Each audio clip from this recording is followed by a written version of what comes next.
let's talk about these big releases that happened throughout the past week by WWE. And there were a good amount of them this time around. But it all started with one particular person, the one that stands out the most from the crowd. And that person is Bray Wyatt. Yeah, the Bray Wyatt.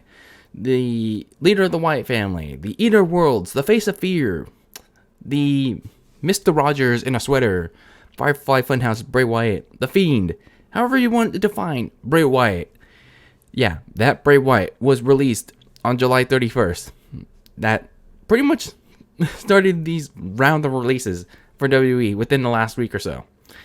And man, honestly, with this release that I'm about to talk about, with all the others I'm about to get into, I was a little surprised with this one.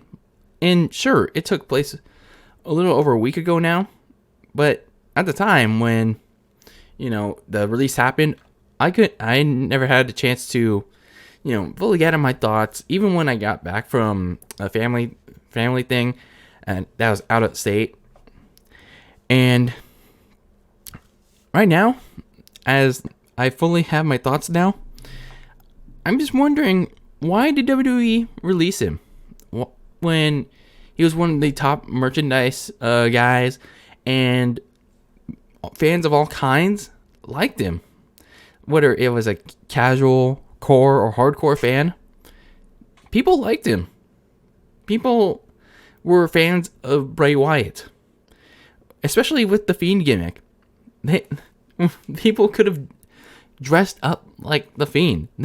Some people actually did dress up like the Fiend. They cosplayed as the Fiend.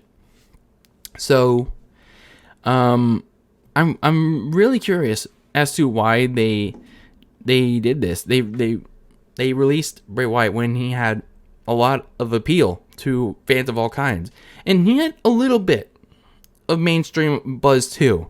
You would see him on the FS1 show, even though it was a failed WWE FS1 show, but still. And then he was on a few bumpers and a few ads for WWE on Fox and NFL on Fox, whatever. But still, he was he had a little bit of mainstream buzz going for Bray Wyatt's Fiend gimmick. I don't know why WWE decided to release him. Beats me. In each and every week with Bray Wyatt, especially with the Fiend. I know it's different with every person, but it stood out.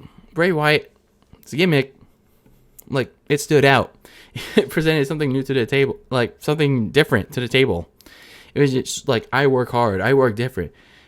I work my ass off, these promos are today. It's he tried to evolve his gimmick. He introduced a new portion of the Firefly Funhouse every day, as if you were watching Blue's Clues or a demented Wiggles, every week, by introducing Mercy the Buzzard or the evil Mr. McMahon puppet. All these things leading up to, obviously, the Fiend. And then once we got to the Fiend beating Finn Balor, man, it felt like the issues that plagued Bray Wyatt back then, when he was the Eater of Worlds, continued to plague him again as the Fiend. And that's why I see that as the biggest issue with Bray Wyatt in WWE. Sure, he had a modestly successful run in the company for a near decade. He was a 2-time Universal Champion, and he managed to stay around when he could have left, by going through 2 persona changes, especially the second one when he evolved it into this demented children's host character whose alter ego is this scary alter ego. But the thing was, WWE really messed up creatively with it. This was the one instance where, I'd say WWE dropped the ball with Bray Wyatt. Now, again, I know some people can say Bray Wyatt is the one because he didn't have a lot of memorable matches, and sure, he didn't. I agree with that sentiment. He didn't have a lot of great matches, and honestly, it's not always about the matches. It's about the promos too. It's about the promos, the charisma, the character, and Bray Wyatt had that. He had that delivery, and he had a gimmick. He had an interesting gimmick, and WWE blundered it, and he blundered. They blundered it long term with the booking with Seth Rollins back in 2019, like that horrible Hell in a Cell match with the red lighting and Bray Wyatt no selling a bunch of moves, and then Seth Rollins was disqualified for hitting Bray Wyatt with the sledgehammer on a bunch of objects, which was stupid.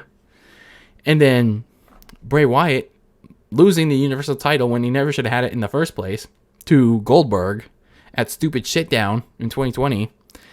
And him losing back at WrestleMania this year to Randy Orton because Alexa Bliss, Bray Wyatt's new friend, becoming the higher power. All the black jizz all over her face. I'm sorry. That's what it reminds me of. Because she became the higher power in taking all the Fiend's power, both literally and metaphorically. So, I don't know. Each and every time that fans have hope for Bray Wyatt, WWE takes it away. They take it away from them by having Bray Wyatt lose big match after big match and making him felt less important as the weeks and months went on. And I don't know what happened after WrestleMania. Why he left? I know some dirt sheeters were saying that he left for mental health reasons, and if that is true, I totally understand. Everyone needs to take care of their mental health. But at the end of the day, Bray Wyatt was the biggest release of them all. Shocking, to say the least, because this dude wasn't the greatest in-ring technical wrestler. He didn't have any great matches, to be honest with you, other than the cinematic match with John Cena, that acid trip at WrestleMania 36. But he still was a presentable guy. He was still somewhat marketable because he had the it factor that honestly is needed in pro wrestling, with the charisma, promo, character. Not a lot of people have that in not just WWE but all of wrestling. So Bray Wyatt, when his gimmick got stale, the Eater World's gimmick got stale, he adapted. He changed it up while he was away from, I don't know if it was an injury, but he changed it up when he came back. He became this somewhat on the outside happy character, but it was actually demented on the inside. But unfortunately, WWE brought him down creatively, and I don't know what led to his release. I don't know if it was budget cuts, and I don't want to speculate, like the dirt sheeters, or mental health. And if it is mental health, then I hope he does well with it. I hope he takes care of it. We all need positive vibes with our mental health. But either way, I hope Bray Wyatt gets a chance to shine wherever he goes next. It'd be nice to see him back in WWE, or I don't know, if he goes AEW, more power to him. Wherever he goes, it'd be interesting to see what he does next.